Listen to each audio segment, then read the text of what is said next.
The Super Mario Bros. Movie has already solidified itself as a huge success, and will probably continue to be successful for quite a while.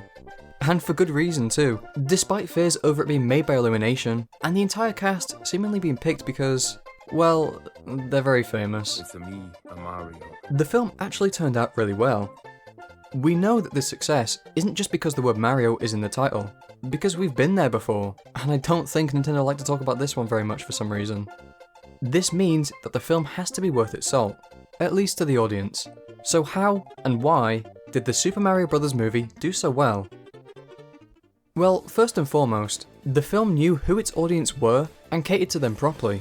Illumination doesn't have the best track record when it comes to films. Yeah, there are a couple that are genuinely worth your time, and they typically do pretty well at the box office. But overall, they're designed for the broadest audience imaginable.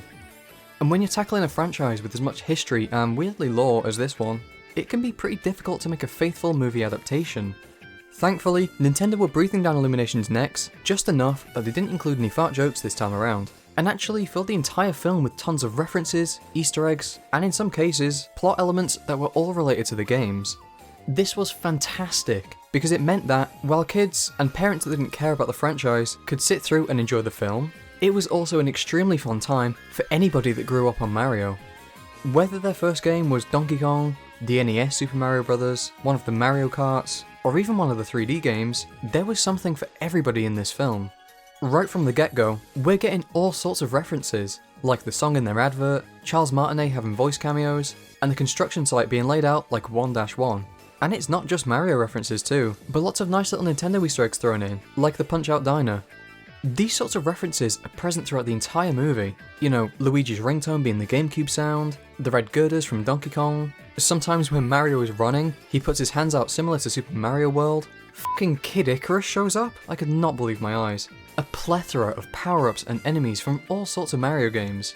Most characters having their own music play when we first meet them, the Kongs show up, the Karts are awesome, Pikmin reference, Star Fox reference, Ice Climbers reference, Bowser's piano has Ludwig von Koopa written on it. I love Ludwig von Koopa. And maybe my favourite reference of them all, the final fight with Bowser.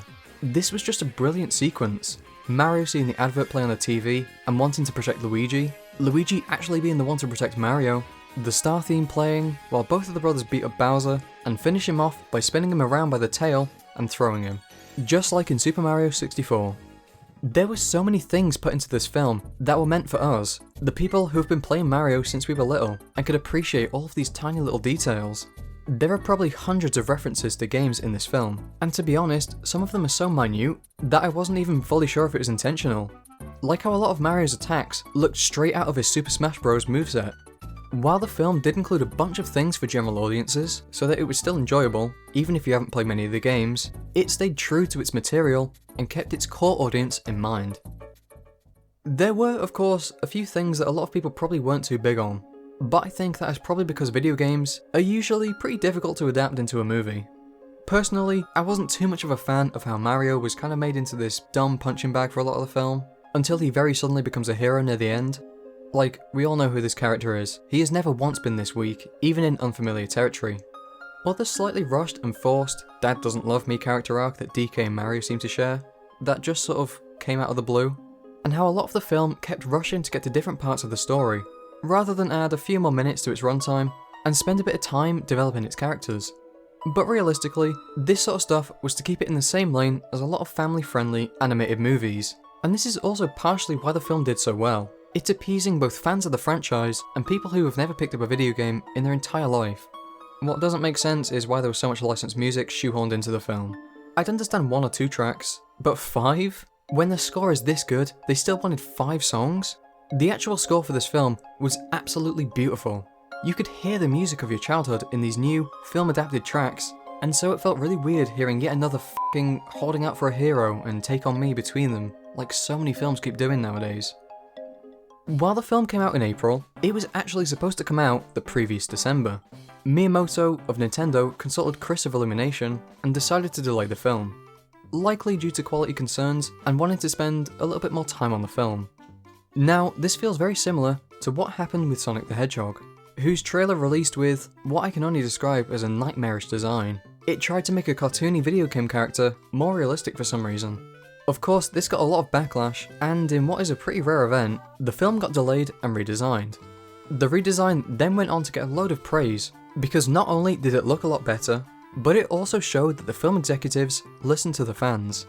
I think there could be a good chance that a few things were changed in the Mario movie for this same reason. In the initial trailer for the film, the main concern that everybody had was with Chris Pratt's Mario voice. There is a chance that there were some lines that were altered or re-recorded during this time, because the clip of Mario in the trailer that we saw is actually nothing like what was actually in the film. So either lines were swapped out, re-recorded, or completely removed, or for some reason they just decided to record Mushroom Kingdom, here we come, just to ruin the trailer. Whether they did actually re-record anything, or just needed the time to add some extra details and polish to the whole thing, I'm pretty glad that they went with the same route as Sonic and delayed the film so that it would be a much better experience when it did come out.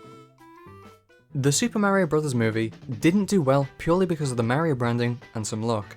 Sure, the fact that it was a film about Mario helped it a lot, but this film was created with the long-term fans in mind, while also being a fun watch for people that didn't really care too much about all the little Easter eggs and references in the background.